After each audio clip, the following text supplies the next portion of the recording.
there is a seasonality to this cash flow.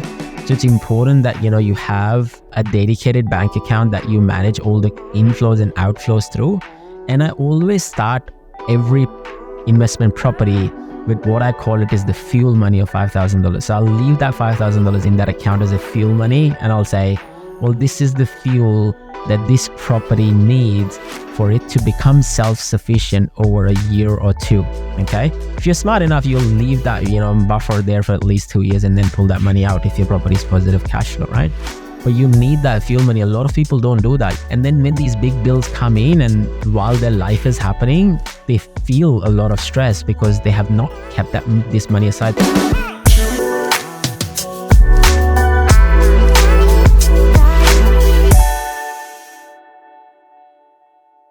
You're listening to Helpmebuy Property Podcast, powered by Investor Partner Group.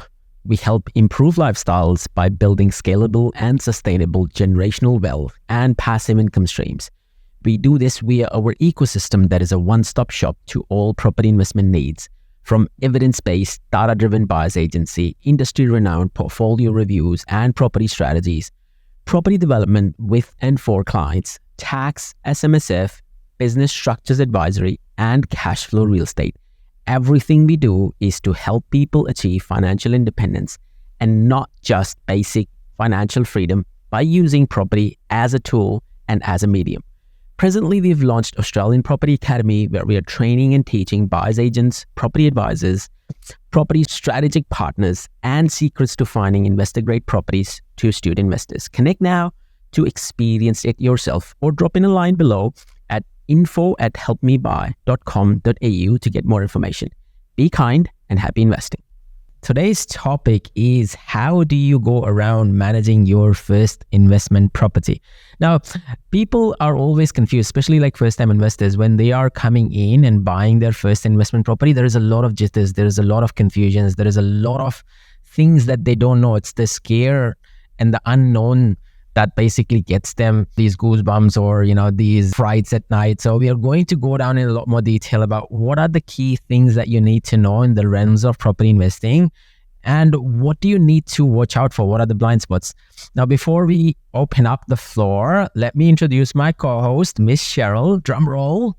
Cheryl, how are you today? Hello.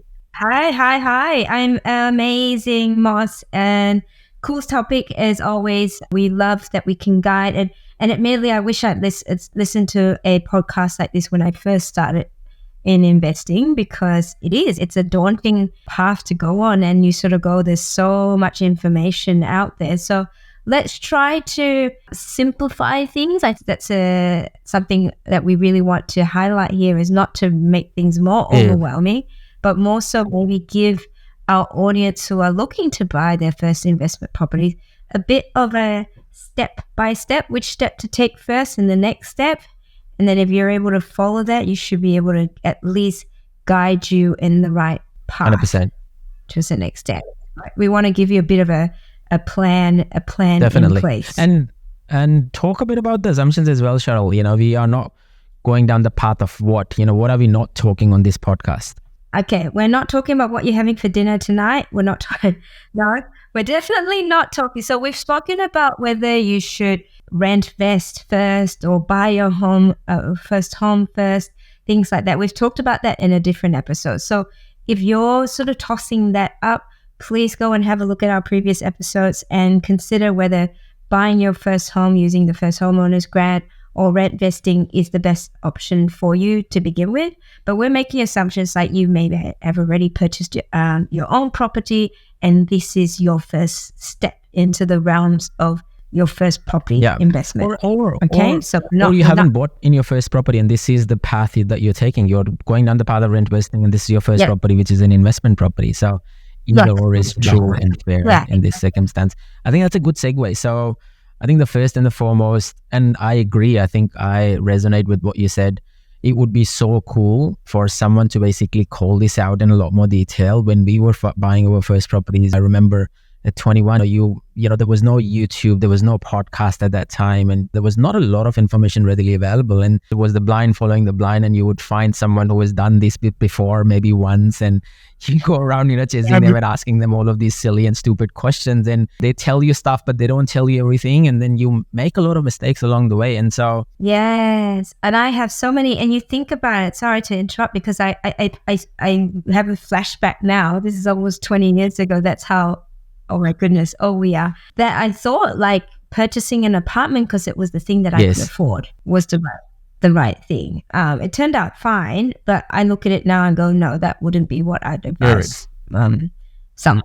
But then I didn't also know if I wasn't going to buy an apartment, which I could see and feel, and I knew the area, well, then where would I buy? How would I buy? And what would that mean? Because I didn't have a plan in place. I just sort of thought I need to buy lots of properties, but didn't really know what type of properties. So I think this is a key part of going, how can we help people at least find out what is their plan, and how it's more so around what are you trying to achieve long term, probably a bit of a timeline around that, and then how to work backwards. And this is like 100%. Anything else. And I think it makes a lot more sense. I think a lot of people, they think that the strategic plan or the property plans are for high net worth investors. I think property planning is a lot more important when you are entering into this space, because you need to know what price points to focus. You need to know what growth targets you need to give yourself. You need to know what yield targets you need to give yourself. Where are you going to buy? What are you going to buy?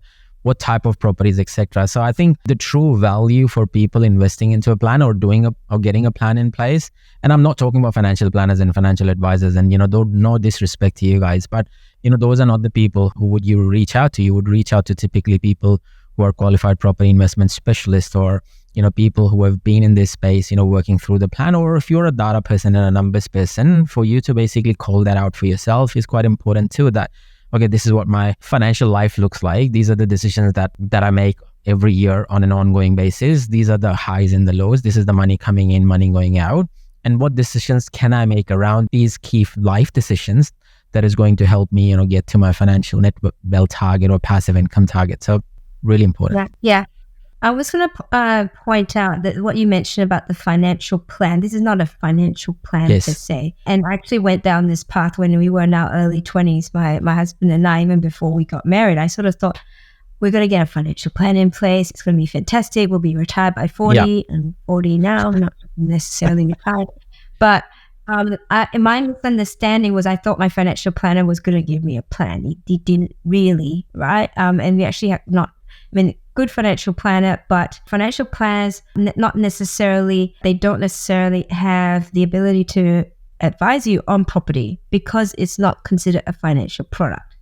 A lot of financial advisors can only advise you on financial products. That's so true. Financial products are your managed fund, your insurance, so they can't actually advise you on individual properties. That's so true. They might be able to advise you on some REITs, right?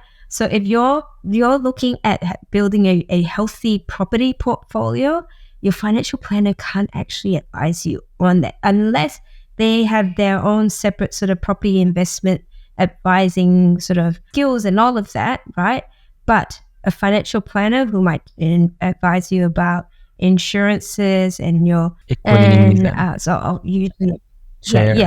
and equities. I say usually insurance because they make good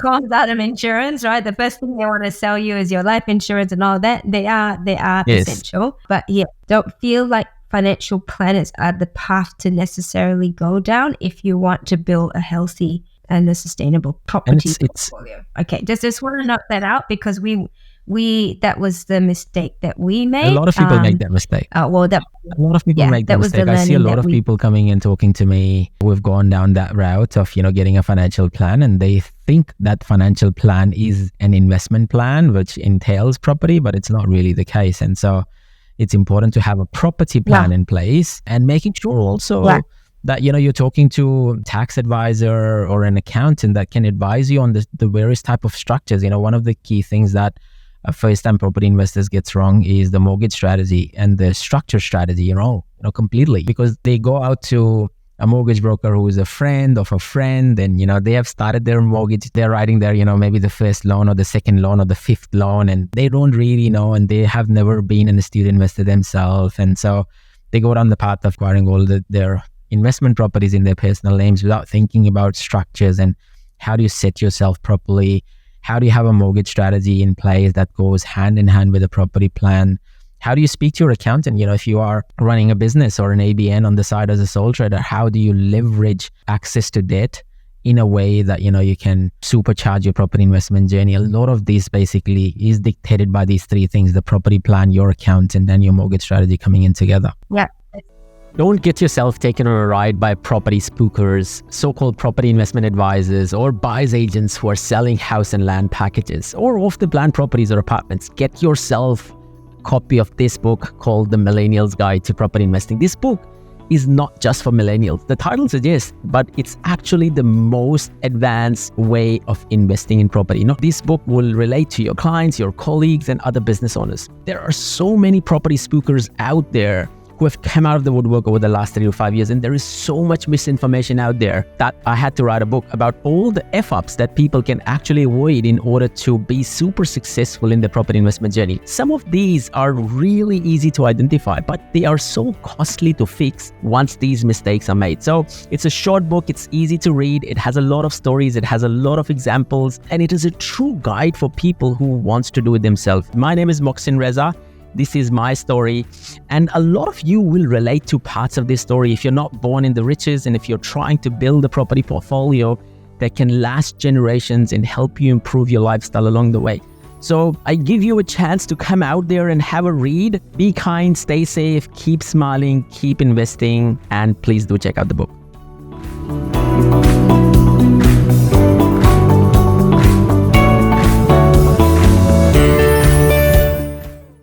There's three there. So your plan, so your strategy, your accounting structure, so your tax and all of that, and ownership structure, and your mortgage strategy. So I'd say with the accountant, make sure you have someone who actually has a portfolio of their own, that they really understand how to grow a portfolio of property.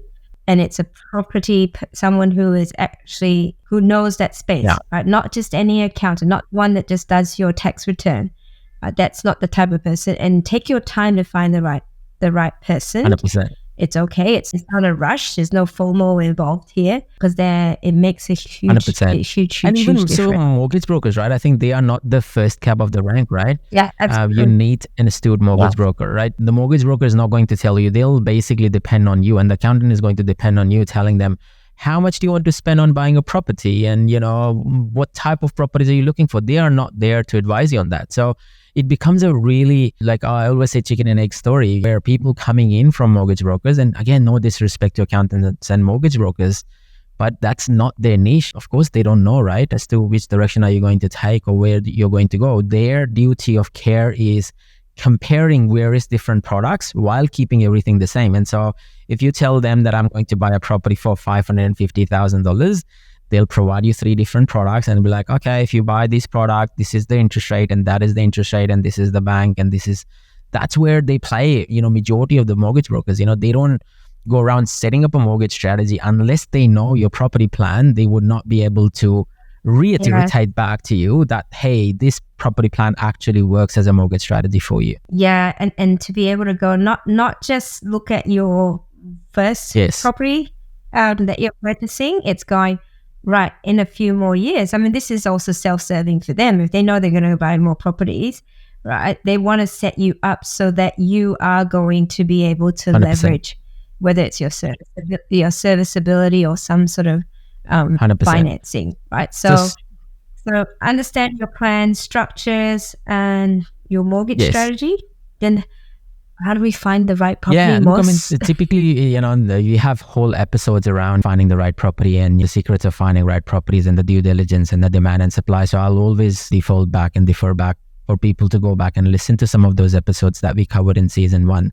But, finding the right property is very, very important, and making sure that that property provides you what you're looking for as part of your investment property strategy, right? You mentioned that we've all made that mistake, buying that apartment, because a lot of immigrants who are coming in here, naturally they're coming in from places where apartments are almost as expensive as a freaking house in Turak or Killyville or, Neutral Bay, right? So they naturally think that, oh, well, apartments work here and I'll buy an apartment that overlooks the water and, it would be sweet. And it's only 5 to 8 years down the track that they realize, oh shit, we've made a big mistake. And so it's important that you find the right, if you don't know the local property market, find the right advisor to help you find the right property, if you don't want to do it yourself. Yeah, absolutely. Okay, so shall we talk about the practical side of things? I think this is the most interesting one, isn't it? Because a lot of people get caught out on the practicality of things. Yes. Yeah. So what are some of the things to consider there? What are all the expenses from an acquisitions perspective? And then ongoing expenses. I think one of the biggest one is, of course, stamp duty. And so you need to always consider how much the two biggest expense when you talk about transactional cost is typically conveyancer and stamp duty. And everyone knows about that this is the out-of-pocket cost that, I would have to cover. So make sure that you're crunching the numbers, you're paying to the conveyancer, you know exactly what it's going to cost. Sometimes conveyancers cost a bit up and down as well. And even the stamp duty can cost up and down too. It's funny, like I'll give you an example. In Adelaide, there is stamp duty and then there is like legal registration cost that comes over stamp duty. And so when you go online and check out on the calculator for stamp duty calculation, it actually shows you only the stamp duty portion. And then you're like, oh, what is this extra $5,000 that I have to pay for transfer of registration or whatever that is called? And so always make sure that you understand all of these costs up front and you speak to a good conveyancer who can articulate some of these costs for you and their own costs, because conveyancers are also very tricky too. They'd be like, oh, this is our base price. And then, this is the price for searches and this is the price for blah. And if you're doing this, they do that. I'll share this story. And it happened to one of our clients. And again, this was a development site. So it's not really relevant. But, we got a bill from a conveyancer for $10,000. Okay, on this particular property. And I was a lot taken back and I was like, shit, that's a very expensive conveyancer. And then, he's a conveyancer that we've always used. And so I was just on the phone call thinking that he's ripping off the client. And so without realizing as to why it cost $10,000. Now, this particular property has a single dwelling covenant. And so one of the checks that we were doing was basically ensuring how many properties are there within that single dwelling covenant, so because we were trying to do the development, so we wanted to make sure that, we know exactly what those addresses are and we have done the searches so we know how many are there in that plan of subdivision. And so when I jumped on the call, he said, oh, by the way, there are 70 addresses there and each title costs $60 and you multiply that and that's basically the cost. And I was like, yeah, I never thought about it, right? And so you get caught out on these things about, because you never thought about this, you got caught out on some of these things. So yeah, it's important to have those two things lined up from my perspective. What about you, Cheryl? Excellent. What do you think?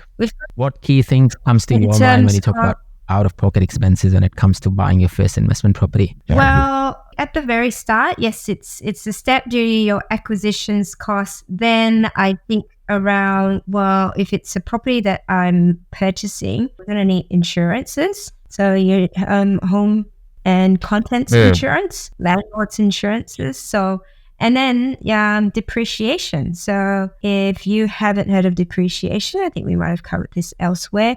It's the sort of the reduction in the value of the house more so than anything else, the fixtures and fittings. And you can, from a tax perspective, that's another plus to get a depreciation schedule. Yes. So even your light, the value of your light depreciates, the house itself depreciates, Definitely. So depreciation, particularly when you see a lot of people, when they're selling house and land packages to investors, they'll often say it's huge depreciation, which is awesome. Yes, it's really, really good. That should not be the only reason that you're purchasing that property.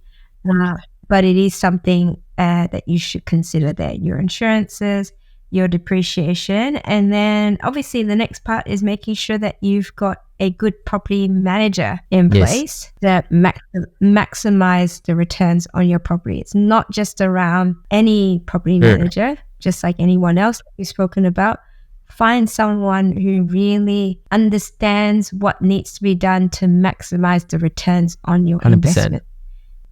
If you've got crappy property managers who don't do their 3 monthly check-ins, or they just let any person like growing green stuff in your house live there.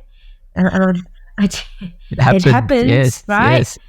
it, happened to the best it of us. happens. Yes. You're like, what? And it's Yeah. and it's so funny, right? I think Why is my roof you blowing? hear so many horror stories when it comes to property managers, right? You hear people talking about, oh, I have a property manager that only charges 5% or 5.5%, do the maths. This is what I say to people. Don't just go by what they're charging, right? So if your property is just renting, say, $400 per week, okay, and you're paying them, say, 5% in management fees, that's $20, right?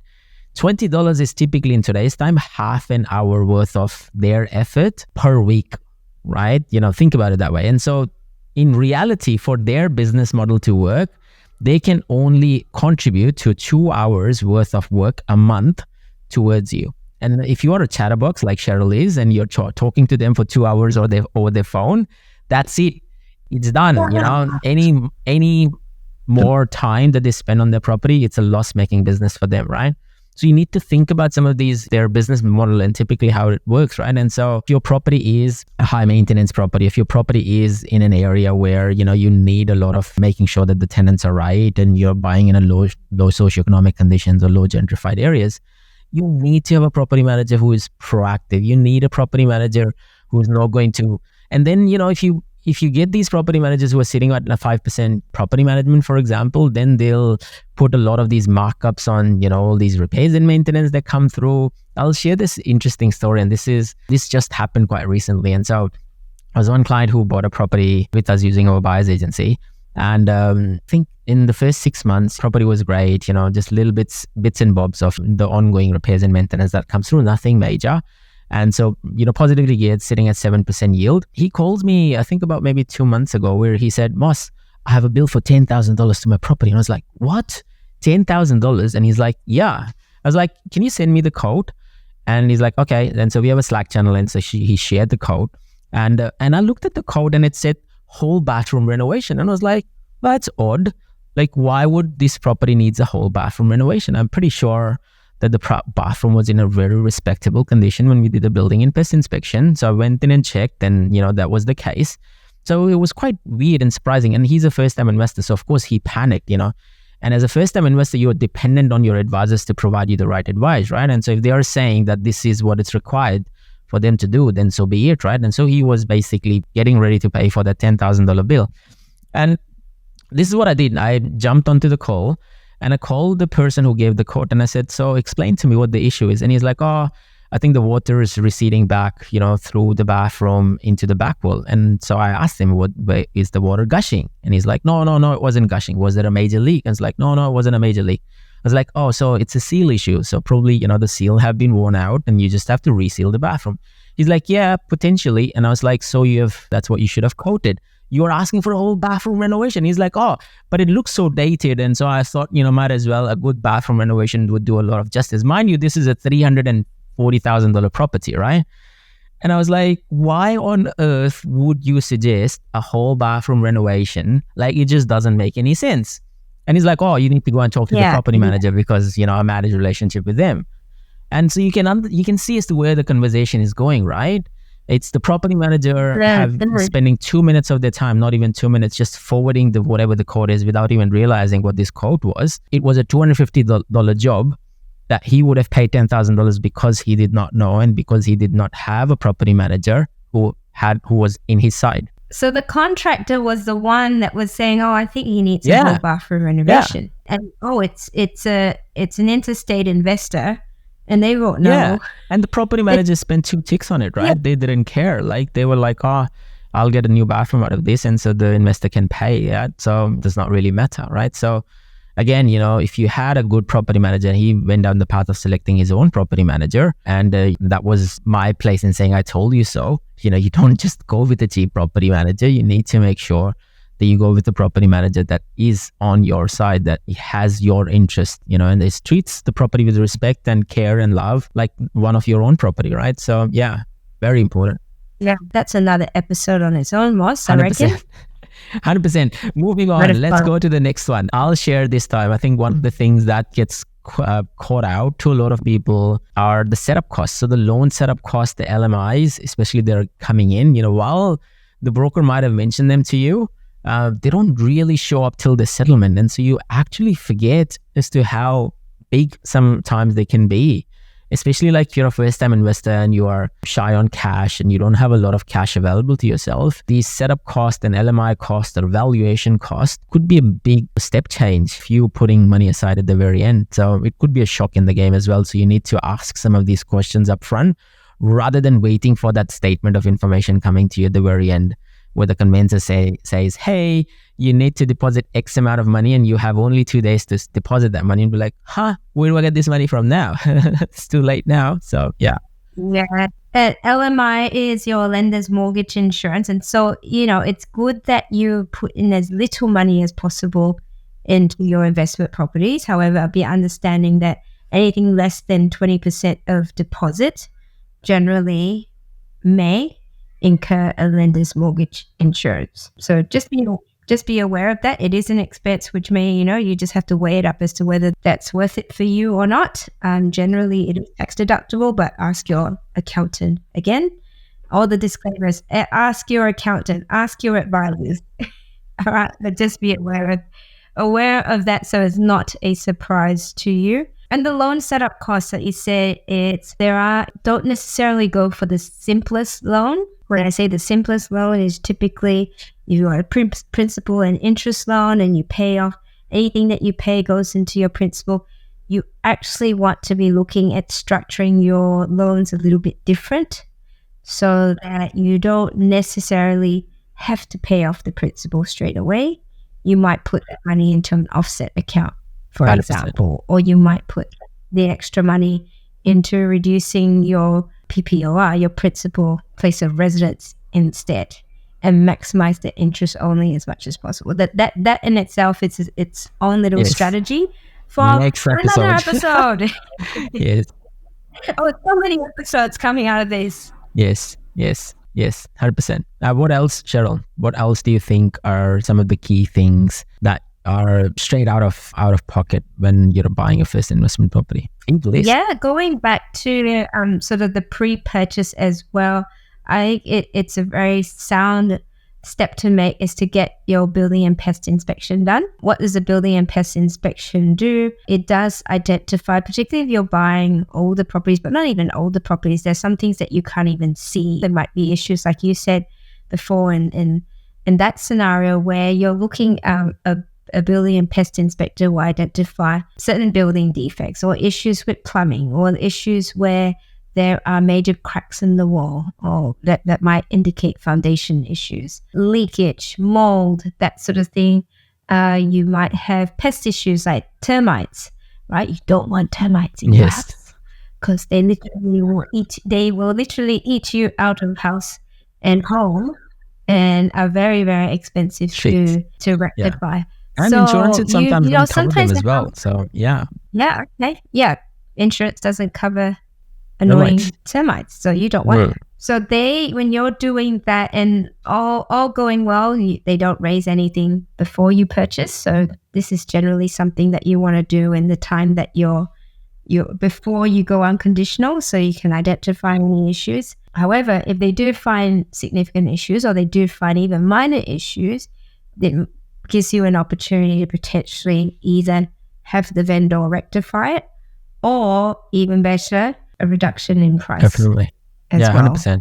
On your purchase. I know you guys do in terms of your buyer's agency when you come across these sorts of situations, you use it as a bargaining tool 100%. as well. And I think just adding to that, there is a lot of other inspection costs as well. So building and pest inspections, or you might have final inspections where you are an out-of-state investor, or cost of inspections like arborist, where there's a tree on site, for example. Some of these things quite relevant as well.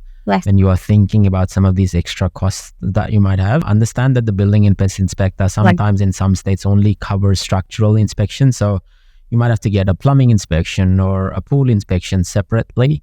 Or an electrical inspection separately, and so make sure that you're allowing for some of that money up front and know as to what is required in some of these instances as well.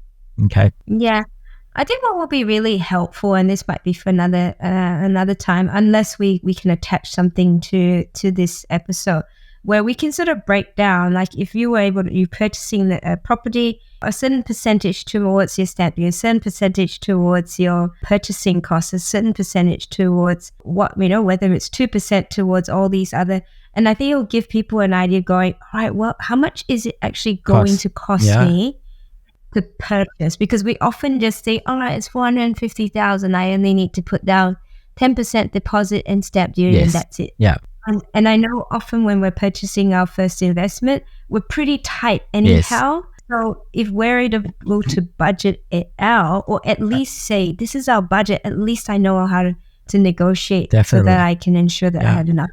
And I'm happy to share a cash flow calculator for the viewers and listeners. So please reach out to us at info@helpmebuy.com.au, or reach out to our team on our socials, or drop in the comments below. And, we are happy to share a cash flow calculator that basically includes everything of what are the key things and how do they price out the council fees and all of these things that, you need to basically think about. One of the key things that also comes, and thank you for sharing this, I think this is a great suggestion. One of the key things that comes out to me is more from a cash flow perspective, and I think we will then segue into the, doing the proper cash flow for the property. But it's also about having the right buffers in place, having 1 month of rent, having the letting fees that the property manager is going to take away, having the marketing fees that they're going to take away. There might be, land tax that might be around the corner because it's an annual thing, and, 3 months in and you might be hit with the land tax, for example. So some of these buffers in place, they are quite important, and they are very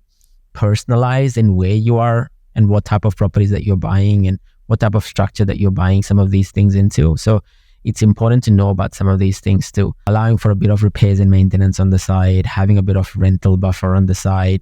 If the property stays vacant for 1 month while you're trying to rent it, right? And so where does the holding cost come from? And so you need to have those buffers in place. Don't stretch yourself completely. I always say to people, especially when you're buying your first investment property, at least have a $10,000 to $15,000 buffer available on top of whatever you're spending, because you don't know what you don't know. And what you don't want to do is have nothing available to yourself and then scrunching for money or going into the stress and, thinking that this is a bad experience, because a lot of people never go back in buying investment properties because of this bad taste that it creates in their mouth, because of this stress that it created in their life. Yeah.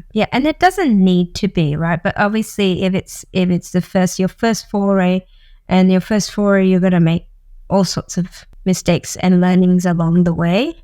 Right, just use that and don't get put off by it, because not every scenario is, not every purchase is going to go down the same path. And so there is, and this is why we do what we do, is so that we can help you along and not necessarily make those mistakes, but just learn from the ones that we've made 100%. As well, or the learnings along the 100%. Way. And look, one of the key things that I tend to do when managing my property cash flow is to help clients understand that while the property might be positive cash flow, say, if your interest rate sits at 6% and this property is at 8% yield, right? And so from an overall perspective, there might be positive cash flow coming through the property. Understand that this is an annual view. Your monthly view would be very different, right? You might have council fees and insurance coming in the same month, and then all of a sudden you're up for a bill for $1,500 on the insurances and $400 for the council, and your rent does not cover all of that side, right? So there is a seasonality to this cash flow. So it's important that you have a dedicated bank account that you manage all the inflows and outflows through. And I always start every investment property with what I call it is the fuel money of $5,000. So I'll leave that $5,000 in that account as a fuel money, and I'll say, well, this is the fuel that this property needs for it to become self-sufficient over a year or two, okay? If you're smart enough, you'll leave that buffer there for at least 2 years and then pull that money out if your property is positive cash flow, right?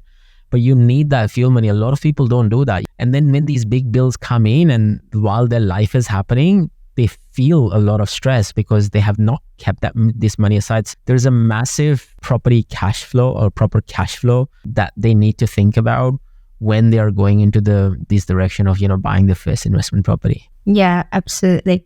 So in terms as well, cash flow is a big part. Once you purchase, all right, we've talked about sort of pre-purchase, the expenses, the ongoing. Now we want to see some money coming in, right? We want to see actually hopefully your rent is paying down your mortgage. Sometimes it's a bit negative geared, so you've got money out of your pocket and things like that. So let's talk about the situation where you've got money, probably it might be negative geared. However, there are certain things that you can do that that can help manage that cash flow a bit better, especially, and this is another one where you need to speak to your accountant about, because this comes down to your tax planning.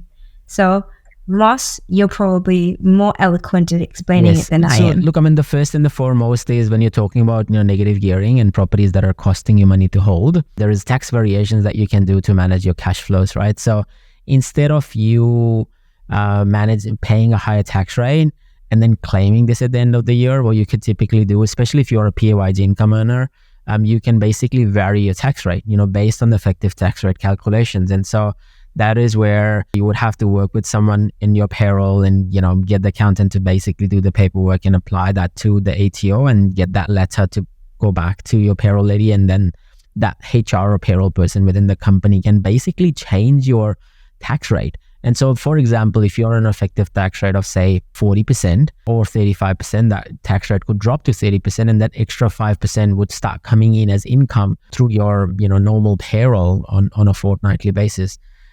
Very, very important, that extra money that you're going to make on your payroll, don't start spending it. A lot of people make that mistake. That extra $200 that you're getting is there not for you to spend. You need to move that money into that rent account so that your property becomes efficient and effective, right? A lot of people think that, this is extra money, and so I'm going to go out and eat more and, have, more clothes and spend on X, Y, and Z. This is not money for jam. This is you basically investing it back into the property portfolio. Yeah, absolutely. So that's a really, really helpful tool. So you're not doing the whole, you might sort of be spending and so all these expenses for your property and living off bread and water until tax.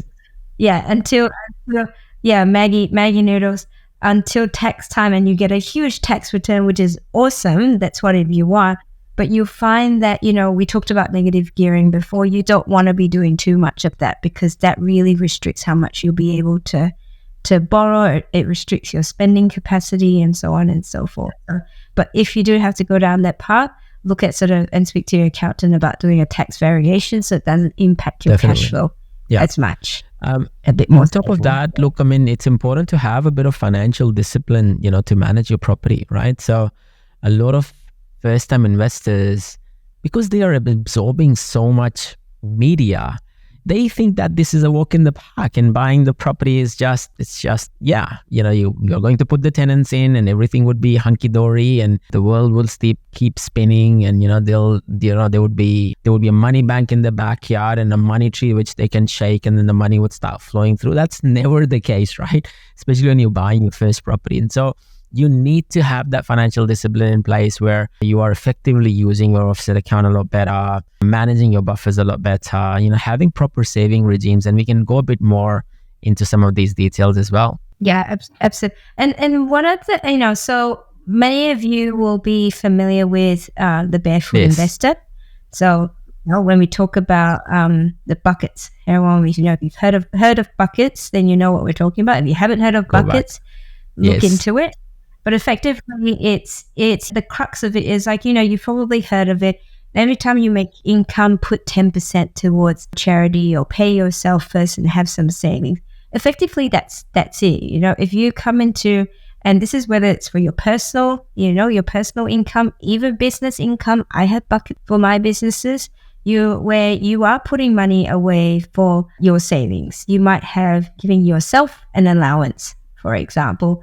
And then the rest of the money goes into your offset account, where it's effectively helping reduce the amount of payments that you have, or you're paying out your principal place of residence if you've got a loan on that. So I have found, and I'd love to hear what you do, like actually having physical little buckets of account to sort of. You might have accounts that you don't hardly see. They're almost savings accounts. You might want to save for a holiday, or you might have accounts for your kids, or you might have an account for, like I said, in your actual offset account. That's where it sits. personally, my husband and I, we give ourselves allowances. So we have specific amount of allowance that we spend on other things. And then, I've got to make sure I spend within my means. Because if I spend all the money there, I'm like, oh yeah, it's holiday. I'm just going to go spend like crazy, right? Car for you, car for everyone. So if you're, I mean, to me, because I know if I see the money there, I'll just put it into things, whatever it might be.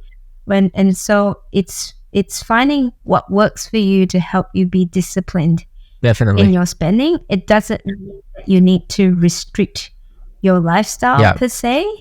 It just means to put in place some sort of system. I'm big on systems, on how to help you be more disciplined at your spending in your money. Yeah.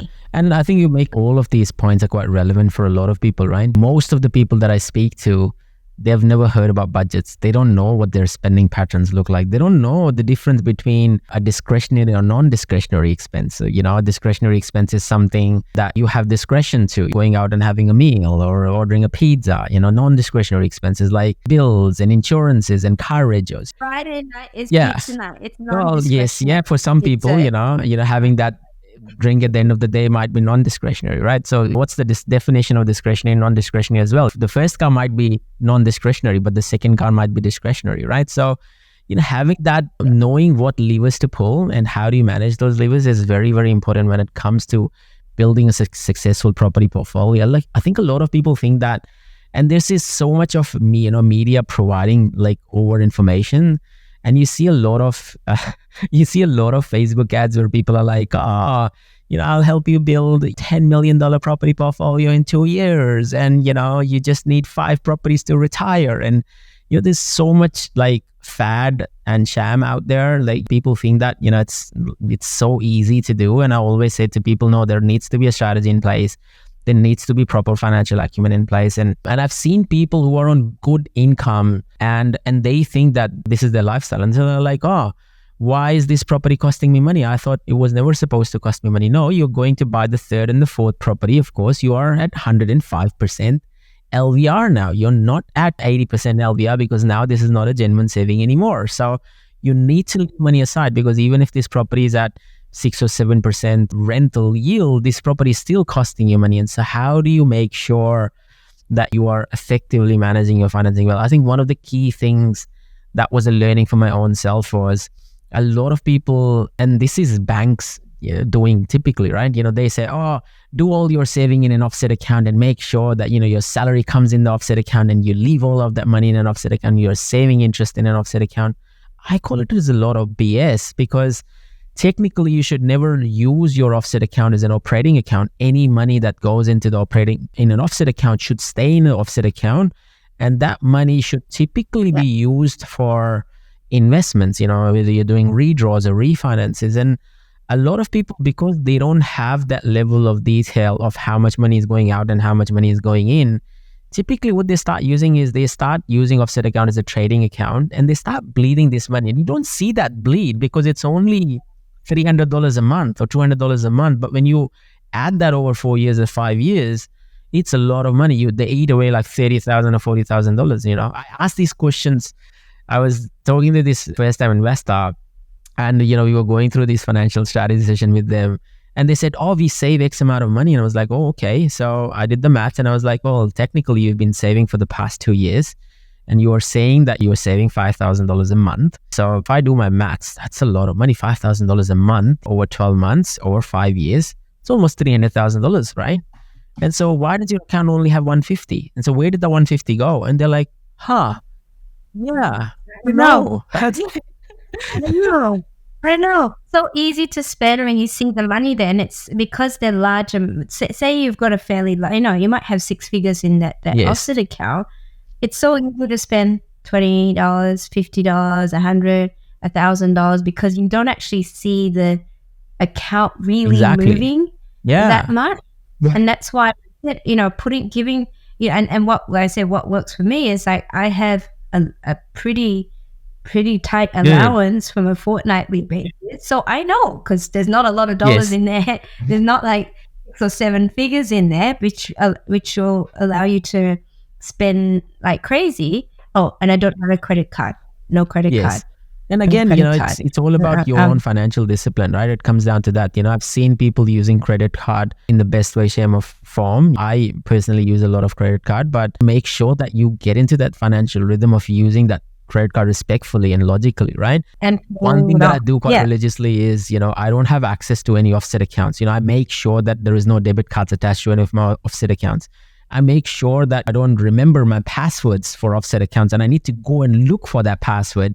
And so the access to the offset account becomes almost impossible. So that if you are in the need for a direct daily operating expenses, you would not default back to, I have this $200,000 sitting that I can squeeze an extra $10,000 because I'm going on this expensive holiday.